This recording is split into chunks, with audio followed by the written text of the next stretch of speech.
Chapter 19 classification of living organisms. ഭൂമിയിൽ എണ്ണമറ്റ ജീവിവർഗങ്ങളുണ്ട്. സസ്യങ്ങളുണ്ട്, ജീവജാലങ്ങളുണ്ട്, micro ഓർഗാനിസങ്ങളുണ്ട്. നമുക്ക് എണ്ണിത്തിട്ടപ്പെടുത്താൻ കഴിയാത്ത അത്ര ജീവജാലങ്ങൾ ഭൂമിയിലുണ്ട്. ഇതിന് നമ്മളൊന്ന് ക്ലാസിഫൈ ചെയ്യാൻ വേണ്ടി ശ്രമിക്കുകയാണ്. നമ്മളുടേതായ ചില മാനദണ്ഡങ്ങൾ വെച്ചിട്ട് ക്ലാസിഫൈ ചെയ്യാൻ വേണ്ടി ശ്രമിക്കുകയാണ്.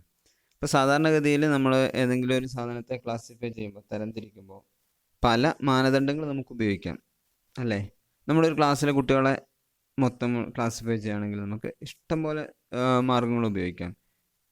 ഏജ് ആവാം, അല്ലെങ്കിൽ അവരുടെ ഹൈറ്റ് ആവാം, അല്ലെങ്കിൽ വെയിറ്റ് ആവാം, അല്ലെങ്കിൽ ഏതെങ്കിലും പ്രത്യേക സബ്ജക്റ്റുകളിലുള്ള മാർക്കാവാം, അറ്റൻഡൻസ് ആവാം, അല്ലെങ്കിൽ നമ്മളുടെ ആറ്റിറ്റ്യൂഡ് ആവാം, അല്ലെങ്കിൽ ഏതെങ്കിലും ഒരു പ്രത്യേക കാര്യത്തോടുള്ള ഇൻട്രസ്റ്റ് നമ്മുടെ ഹോബിയുടെ അടിസ്ഥാനത്തിലാവാം. ഇങ്ങനെ വ്യത്യസ്ത മാർഗങ്ങൾ നമുക്ക് ഉപയോഗിക്കാൻ വേണ്ടി കഴിയും. ഇതേപോലെ തന്നെ ജീവജാലങ്ങളെ ക്ലാസിഫൈ ചെയ്യുന്ന സമയത്ത് നമുക്ക് പല രീതിയിൽ അവയെ ക്ലാസിഫൈ ചെയ്യാം. അവയുടെ ജീവിക്കുന്ന സ്ഥലം, കഴിക്കുന്ന ഭക്ഷണം കഴിക്കുന്ന രീതി, ഇങ്ങനെ പല കാര്യങ്ങളും വെച്ചിട്ട് നമുക്ക് അവയെ ക്ലാസിഫൈ ചെയ്യാൻ വേണ്ടി കഴിയും. അപ്പം നമ്മൾ ഈ രീതികളൊക്കെയാണ് നമ്മൾ ജസ്റ്റ് ഒന്ന് നോക്കുന്നത്. നമ്മുടെ സോളാർ സിസ്റ്റത്തിൽ ഭൂമി മാത്രമേ ഉള്ളൂ ജീവജാലങ്ങൾക്ക് ജീവിക്കാൻ അനുയോജ്യമായ സ്ഥലം. ഭൂമിയല്ലാത്ത ഒരു സ്ഥലത്തും ഒരു ജീവജാലങ്ങൾക്കും ജീവിക്കാൻ അനുയോജ്യമല്ല. നമുക്കറിയാവുന്ന കാര്യമാണല്ലോ. അതുപോലെ തന്നെ ഭൂമിയിൽ ജീവിക്കുന്ന ജീവജാലങ്ങൾ അവയുടെ എല്ലാ ആവശ്യങ്ങൾക്കും അവയുടെ നിലനിൽപ്പിനും ഭൂമിയിലുള്ള നോൺ ലിവിങ് സോഴ്സസ് ഉപയോഗപ്പെടുത്തുന്നുണ്ട്, അല്ലേ? നമുക്ക് ജീവിക്കണമെങ്കിൽ വായു വേണം, വെള്ളം വേണം, വെളിച്ചം വേണം, മണ്ണ് വേണം. ഇതൊക്കെ നോൺ ലിവിങ് സോഴ്സസ് ആണ്, ലിവിങ് സോഴ്സസ് അല്ല. എല്ലാം ജീവനില്ലാത്ത സോഴ്സുകളാണ്. ഇന്ന് നമുക്ക് ആവശ്യമുള്ളതുമാണ്, അതില്ലാതെ നമുക്ക് ജീവിക്കാൻ കഴിയില്ല. അതുപോലെ തന്നെ എല്ലാ ജീവജാലങ്ങളും അവയുടെ ജീവിതം തുടങ്ങുന്നത് ഒരു സിംഗിൾ സെല്ലിൽ നിന്നാണ്. നമ്മളാണെങ്കിലും മറ്റേത് ജീവിയാണെങ്കിലും അതിൻ്റെ ജീവിതം തുടങ്ങുന്നത് ഒരു സിംഗിൾ സെല്ലിൽ നിന്നാണ്. ഒരു ഏക കോശം ഡിവൈഡ് ചെയ്തിട്ടാണ് എല്ലാ ജീവജാലങ്ങളും ഉണ്ടായിട്ടുള്ളത്.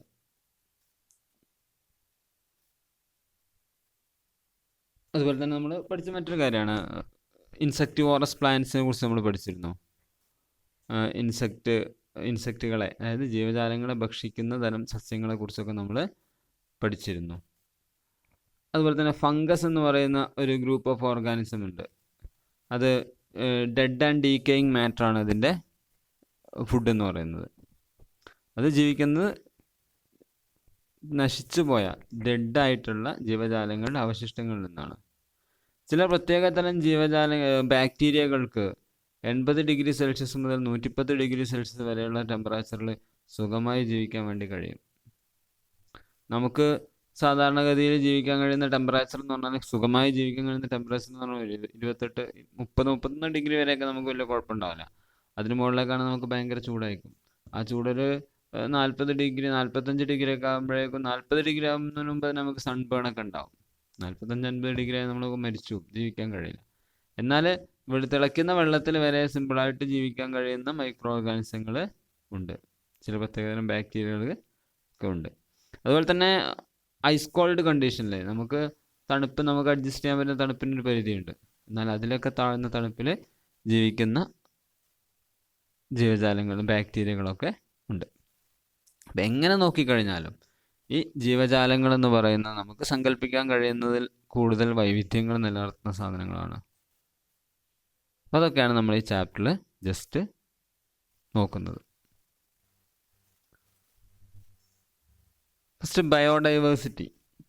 എന്താണ് biodiversity?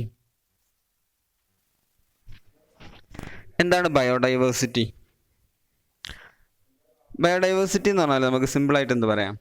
The enormous variety of organisms is termed as biodiversity. ഒരു സ്ഥലത്ത് ജീവിക്കുന്ന വ്യത്യസ്ത തരം ജീവജാലങ്ങളെ, സസ്യങ്ങളെ എല്ലാത്തിനെയും കൂടെ ഒരുമിച്ച് നമ്മൾ പറയുന്ന പേരാണ് ബയോഡൈവേഴ്സിറ്റി.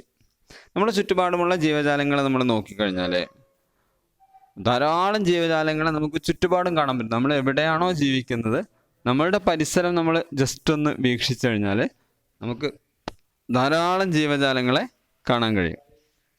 അതിൽ സസ്യങ്ങളുണ്ടാവാം, ആനിമൽസ് ഉണ്ടാവാം, മൈക്രോ ഓർഗാനിസങ്ങൾ ഉണ്ടാവും, പക്ഷികളുണ്ടാവും, ജലത്തിൽ ജീവിക്കുന്ന ജീവികളുണ്ടാവും, ജലത്തിൽ ജീവിക്കുന്ന സസ്യങ്ങളുണ്ടാവും.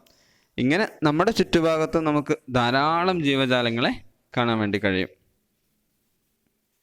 ഏകദേശം 10 മുതൽ 15 മില്യൺ വരെ വ്യത്യസ്ത ഓർഗാനിസങ്ങൾ ഭൂമിയിൽ കണ്ടെത്തിയിട്ടുണ്ട് എന്നാണ് നമ്മുടെ ഇതുവരെയുള്ള കണക്ക്. അത് അവസാനത്തെ കണക്കായിക്കൊള്ളുന്നില്ല. ഇപ്പോഴും നമ്മൾ ഇന്നത്തെ പേപ്പർ നോക്കിയാലും ചിലപ്പോൾ നമുക്ക് പുതിയൊരു ജീവിയെ കണ്ടെത്തി എന്നുള്ള ന്യൂസ് കാണാൻ വേണ്ടി കഴിയും. അപ്പോൾ നമ്മളിപ്പോഴും കണ്ടെത്തിക്കൊണ്ടിരിക്കുകയാണ്. നമ്മളിതുവരെയുള്ള മുഴുവൻ ജീവജാലങ്ങളും നമ്മളിതുവരെ കണ്ടെത്തിയിട്ടില്ല. അതുപോലെ തന്നെ പാസ്റ്റിൽ നമ്മൾ മനുഷ്യനുണ്ടായി മനുഷ്യൻ ഇതേപോലെ ആവുന്നതിന് മുമ്പ് എത്രയോ ജീവജാലങ്ങൾ ഭൂമിയിൽ കഴിഞ്ഞു പോയിട്ടുണ്ടാവും.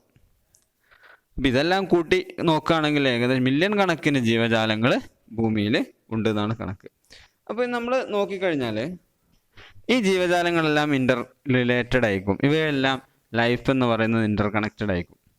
ഒരു പ്രദേശത്ത് ജീവിക്കുന്ന ജീവജാലങ്ങളൊക്കെ നമ്മൾ എടുത്തു നോക്കിക്കഴിഞ്ഞാൽ അതിലേതെങ്കിലും ഒരു ജീവി ഇല്ലാതായി കഴിഞ്ഞാൽ മറ്റ് ജീവികളത് ബാധിക്കും, ഗുരുതരമായ രീതിയിൽ ബാധിക്കും. ചിലപ്പോൾ നിലനിൽപ്പ് തന്നെ അപകടത്തിലാവും.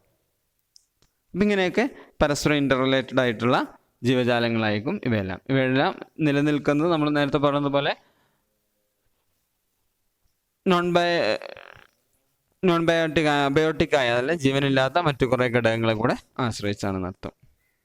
ഇനി ഇത്രയും ഓർഗാനിസംസ് ഭൂമിയിൽ വരാനുള്ള കാരണമായിട്ട് പറയുന്നത് എവല്യൂഷൻ തിയറിയാണ്. പ്രൂവ്ഡ് അല്ലെങ്കിലും എവല്യൂഷൻ തിയറി ആണ് എന്ന് പറയപ്പെടാറുണ്ട്. ഇപ്പം നേരത്തെ പറഞ്ഞതുപോലെ നമുക്ക് ഈ ജീവജാലങ്ങളെ ക്ലാസിഫൈ ചെയ്യാൻ വേണ്ടിയിട്ട് ഏത് മെത്തേഡ് വേണമെങ്കിലും ഉപയോഗിക്കാം. വ്യത്യസ്തമായ ധാരാളം മെത്തേഡുകളുണ്ട്. ഏത് മെത്തേഡ് വേണമെങ്കിലും നമ്മൾ ഉപയോഗിക്കാം. അപ്പോൾ ഇതിൽ ഒരു മെത്തേഡ് ഇതാണ് ന്യൂട്രീഷൻ. അവയുടെ ഫീഡിങ് മെത്തേഡ് ഉപയോഗിച്ച് എങ്ങനെയാണ് ഭക്ഷണം കഴിക്കുന്നത് എന്നുള്ളത് ഉപയോഗിച്ച് അനുസരിച്ച് നമുക്ക് ജീവജാലങ്ങളെ ക്ലാസിഫൈ ചെയ്യാൻ വേണ്ടി പറ്റും. ഓട്ടോട്രോഫിക് ന്യൂട്രീഷനും ഹെട്രോട്രോഫിക് ന്യൂട്രീഷനും നമ്മൾ പഠിച്ചതാണ് അല്ലേ? ഓട്ടോട്രോഫ്സും ഹെട്രോട്രോഫ്സും ഒക്കെ നമ്മൾ പഠിച്ചതാണ്. ഇനി ഓട്ടോട്രോഫ്സിനെ തന്നെ നമുക്ക് കെമോട്രോഫ്സ്, ഫോട്ടോട്രോഫിക് എന്ന് പറഞ്ഞിട്ട് നമുക്ക് രണ്ടായിട്ട് തിരിക്കാൻ വേണ്ടി കഴിയും. ഓക്കെ, ഏതെങ്കിലും ചില പ്രത്യേക ബാക്ടീരിയ കെമോട്രോഫിക് ആണ്, ചില പ്രത്യേക കെമിക്കൽ പ്രോസസ്സിലൂടെ പ്രൊഡ്യൂസ് ചെയ്യപ്പെടുന്ന എനർജി ഉപയോഗിച്ച് ജീവിക്കുന്ന ജീവികൾ. ഫോട്ടോട്രോഫ്സ് ആണെങ്കിൽ സോളാർ എനർജി ഉപയോഗിച്ച് ജീവിക്കുന്നത്. ഇനി ഹെട്രോട്രോഫ് ആണെങ്കിൽ നമ്മൾ ഹെട്രോട്രോഫിക് ന്യൂട്രീഷൻ നമ്മൾ മൂന്നായിട്ട് തിരിച്ചിട്ടുണ്ട് അല്ലേ? ഹോളോട്രോഫിക്, സപ്രോട്രോഫിക് ആൻഡ് പാരാസിറ്റിക്. ഒക്കെ നമ്മൾ വിശദമായിട്ട് പഠിച്ച കാര്യമാണ്, നമ്മൾ കൂടുതൽ വിശദമായിട്ട് അങ്ങോട്ട് പോകുന്നില്ല. അപ്പം അതിനനുസരിച്ച് നമുക്ക് ജീവികളെ വീണ്ടും ക്ലാസിഫൈ ചെയ്യാൻ വേണ്ടി കഴിയും. ഇതിൽ തന്നെ നമുക്ക് വേണമെങ്കിൽ ജീവജാലങ്ങളെ വീണ്ടും ക്ലാസിഫൈ ചെയ്യാം. ഓരോന്നിലും പാരാസിറ്റിക് തന്നെ വ്യത്യസ്ത ആയിട്ട് നമുക്ക് ക്ലാസിഫൈ ചെയ്യാം. സപ്രോട്രോഫിക്കിൽ നമുക്ക് വ്യത്യസ്തമായിട്ട് ക്ലാസിഫൈ ചെയ്യാം. ഓരോന്നിലും നമുക്ക് വീണ്ടും വീണ്ടും ക്ലാസിഫിക്കേഷൻസ് കൊടുക്കാൻ വേണ്ടി കഴിയും. അതുപോലെ തന്നെ റീപ്രൊഡക്ഷൻ, അസെക്ഷൽ റീപ്രൊഡക്ഷൻ ഉണ്ട്, സെക്ഷൽ റീപ്രൊഡക്ഷൻ ഉണ്ട്, സിംഗിൾ പാരൻ്റ് ഉണ്ട്, ഡബിൾ പാരൻ്റ് ഉണ്ട്. ഇങ്ങനെ റീപ്രൊഡക്ഷൻ്റെ ബേസ് ചെയ്ത് നമുക്ക് വീണ്ടും തിരിക്കാം. അതുപോലെ തന്നെ റെസ്പിറേഷൻ ബേസ് ചെയ്ത് നമുക്ക് ക്ലാസിഫൈ ചെയ്യാൻ പറ്റും. വെള്ളത്തിൽ നിന്ന് ഓക്സിജൻ സ്വീകരിക്കുന്നത്, അതേപോലെ തന്നെ അറ്റ്മോസ്ഫിയറിൽ നിന്ന് നമ്മളെപ്പോലെയൊക്കെ ഓക്സിജൻ സ്വീകരിക്കുന്നത്, വെള്ളത്തിൽ നിന്ന് കാർബൺ ഡൈ ഓക്സൈഡ് സ്വീകരിക്കുന്നത്, ഇങ്ങനെ ഗിൽസിലൂടെ, ലങ്സിലൂടെ, അനയറോബിക്, എയറോബിക് എന്നിട്ട് നമുക്ക് കുറേയധികം വേരിയേഷൻസ് നമുക്ക് റെസ്പിറേഷനിൽ നമുക്ക് കൊടുക്കാൻ വേണ്ടി കഴിയും. ഭൂമിയിൽ 8 കിലോമീറ്റർ മുകളിലേക്ക്, അതായത് ഭൂമിയുടെ മുകളിലേക്ക് അറ്റ്മോസ്ഫിയറിൽ, എയറിൽ 8 കിലോമീറ്റർ ഉയരത്തിൽ വരെ ജീവജാലങ്ങൾ നമുക്ക് കണ്ടെത്താൻ വേണ്ടി കഴിയും. അതുപോലെ തന്നെ സീ ലെവലിലും 5 കിലോമീറ്റർ താഴോട്ട് വരെയും, നമ്മുടെ ഭൂമിയിലെ നമ്മളെ കരപ്രദേശത്തിൻ്റെ അല്ല, കടലിൻ്റെ അടിത്തട്ടിൽ നിന്നും ഏകദേശം 5 കിലോമീറ്റർ ആഴത്തിൽ വരെയും നമുക്ക് ജീവജാലങ്ങളെ കാണാൻ വേണ്ടി കഴിയും. ഇത്രയും പാർട്ടുകളെ ലൈഫ് സപ്പോർട്ട് ചെയ്യുന്നുള്ളൂ.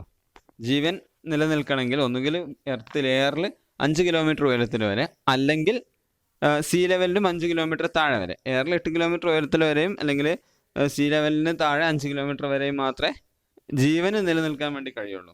ആ ഏരിയ, ഇങ്ങനെ ലൈഫ് സപ്പോർട്ട് ചെയ്യുന്ന ഈ ഏരിയ നമ്മൾ വിളിക്കുക ബയോസ്ഫിയർ എന്നാണ്. ബയോസ്ഫിയർ. ഈ ബയോസ്ഫിയറിൽ വ്യത്യസ്ത തരം എക്കോസിസ്റ്റങ്ങളുണ്ട്. Pond, river, oceans, mountains, desert, അതുപോലെ വ്യത്യസ്ത തരം എക്കോസിസ്റ്റങ്ങളുണ്ട്. നമ്മൾ മുമ്പ് പഠിച്ചതാണ്. അക്വാറ്റിക് എക്കോസിസ്റ്റവും അതേപോലെ ടെറസ്ട്രിയൽ ഹാബിറ്ററ്റും ഒക്കെ നമ്മൾ മുമ്പ് പഠിച്ചതാണ്.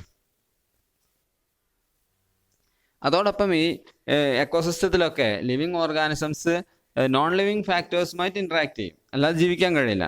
എയർ വേണം, വാട്ടർ വേണം, മറ്റുള്ള സൗകര്യങ്ങളൊക്കെ ഉണ്ടെങ്കിൽ മാത്രമേ നമുക്ക് ജീവിക്കാൻ വേണ്ടി കഴിയുള്ളൂ. 3 ടേമുകൾ നമ്മൾ പഠിക്കുകയാണ്. ഒന്ന് ബയോസ്ഫിയർ, മറ്റൊന്ന് എക്കോസിസ്റ്റം, മറ്റൊന്ന് സ്പീഷീസ്. ബയോസ്ഫിയർ എന്ന് പറഞ്ഞാൽ the physical part of earth on which organisms can survive. ജീവജാലങ്ങൾക്ക് നിലനിൽക്കാൻ കഴിയുന്ന ഭൂമിയുടെ ഫിസിക്കലായിട്ടുള്ള പാർട്ട്, അതിനാണ് നമ്മൾ ബയോസ്ഫിയർ എന്ന് വിളിക്കാറുള്ളത്. Oceans, mountains, fresh water bodies, etcetera etcetera.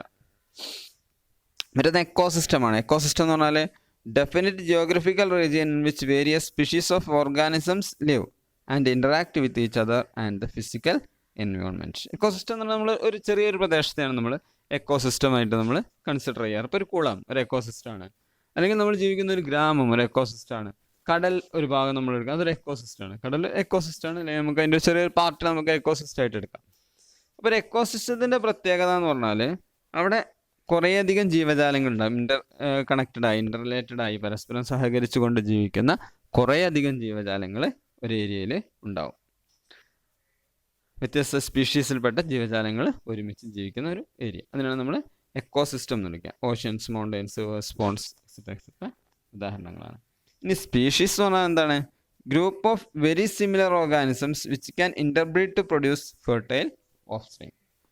ഫെർട്ടൈലായ offspring, അതായത് കുട്ടികൾ ഉണ്ടാവുന്ന, പരസ്പരം ബന്ധപ്പെട്ട് ഒരു എന്താ പറയുക, അതേപോലെയുള്ള കുട്ടികൾ. ഫെർട്ടൈൽ ഓഫ്സ്പ്രിങ് എന്ന് പറഞ്ഞാൽ ഫലഭൂയിഷ്ടമായ എന്നൊക്കെ അർത്ഥം. അതായത് ഗുണപ്രദമായ അല്ലെങ്കിൽ പൂർണ്ണ വളർച്ചയുള്ള, പൂർണ്ണാർത്ഥത്തിലുള്ള ഒരു കുട്ടി ഉണ്ടാവുന്ന, പരസ്പരം ബന്ധപ്പെടുമ്പോൾ പൂർണ്ണാർത്ഥത്തിലൊരു കുട്ടി ഉണ്ടാവുന്ന ഒരേ കൈൻഡിലുള്ള, ഒരേ രൂപത്തിലുള്ള ജീവവർഗങ്ങളെയാണ് നമ്മൾ സ്പീഷീസ് എന്ന് വിളിക്കുക. മനുഷ്യൻ ഒരു സ്പീഷീസാണ്, കുരങ്ങ് ഒരു സ്പീഷീസാണ്. ഉദാഹരണം, group of very similar organisms, ഒരേപോലെയുള്ള ഓർഗാനിസംസ്, പരസ്പരം അവയിൽ നിന്ന് പുതിയ അതേപോലെയുള്ള ഓർഗാനിസംസ് ഉണ്ടാവും. അതിനാണ് നമ്മളൊരു സ്പീഷീസ് എന്ന് വിളിക്കുന്നത്.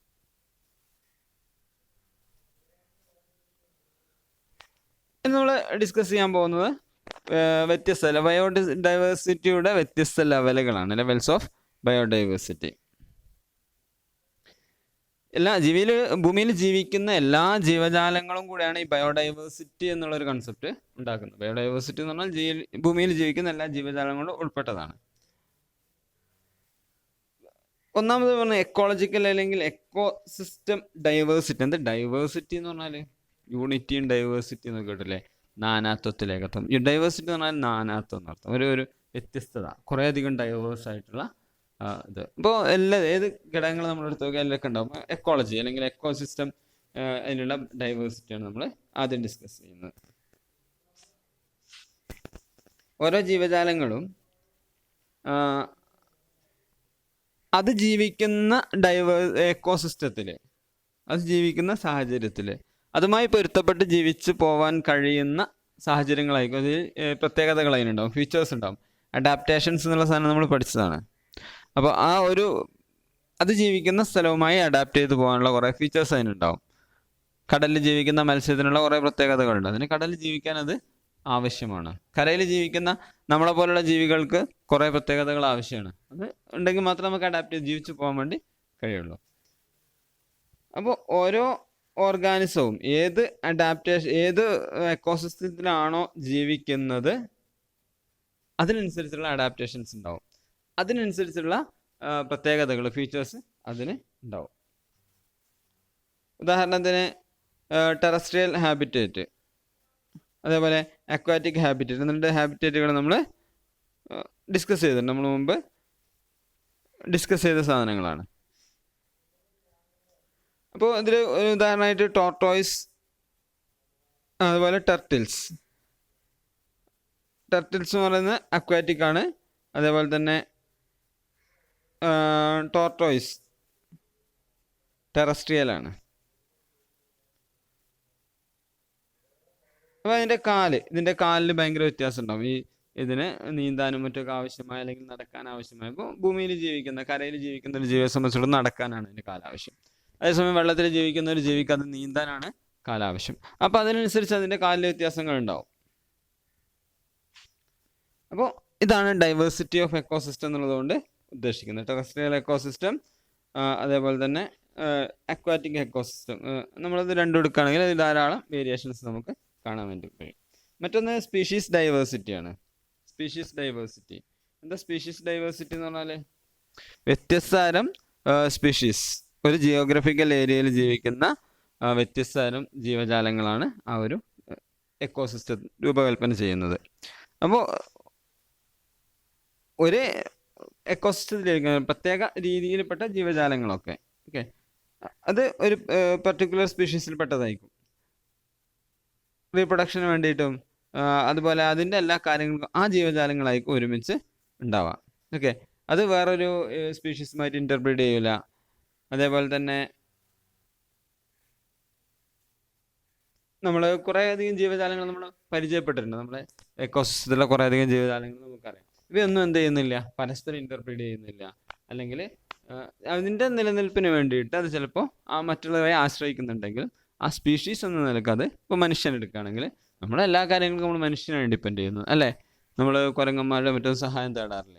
എന്നാൽ അതേസമയം നമ്മുടെ നിലനിൽപ്പിൻ്റെ കുറേ ആവശ്യങ്ങൾ ഈ മറ്റുള്ള പല ജീവികളും നമ്മളെ സഹായിക്കുന്നുണ്ട്. ഇതാണ് സ്പീഷീസ് ഡൈവേഴ്സിറ്റി എന്നുള്ളതുകൊണ്ട് ഉദ്ദേശിക്കുന്നത്. മറ്റൊന്ന് ജനറ്റിക് ഡൈവേഴ്സിറ്റിയാണ്.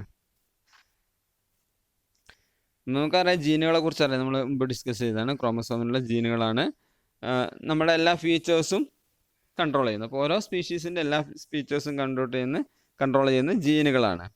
അപ്പോൾ ഓരോ ജീവികളുടെയും ജീൻ എന്ന് പറയുന്നത് സെയിം ആയിരിക്കും. ഒരു സ്പീഷീസിലെ എല്ലാ ജീവികളുടെയും ജീന് സെയിം ആയിരിക്കും. ചെറിയ വേരിയേഷൻസ് ഉണ്ടാവും, നമ്മൾ പിന്നീട് വിശദമായിട്ട് പഠിക്കും. എന്നാൽ വ്യത്യസ്ത ജീവജാലങ്ങളുടെ ജീനുകൾ ടോട്ടലി ഡിഫറെൻ്റ് ആയിരിക്കും. ഇങ്ങനെ 3 രീതിയിലുള്ള ഡൈവേഴ്സിറ്റികളാണ് നമ്മൾ ഡിസ്കസ് ചെയ്യുന്നത്. ഒന്ന് എക്കോളജിക്കൽ ഡൈവേഴ്സിറ്റി, മറ്റൊന്ന് സ്പീഷീസ് ഡൈവേഴ്സിറ്റി, മറ്റൊന്ന് ജനറ്റിക് ഡൈവേഴ്സിറ്റി. അടുത്ത ക്ലാസ്സിൽ നമുക്ക് ഈ ബയോഡൈവേഴ്സിറ്റിയുടെ പാറ്റേൺ ഓഫ് ബയോഡൈവേഴ്സിറ്റി നമുക്ക് അടുത്ത ക്ലാസ്സിൽ ഡിസ്കസ് ചെയ്യാം.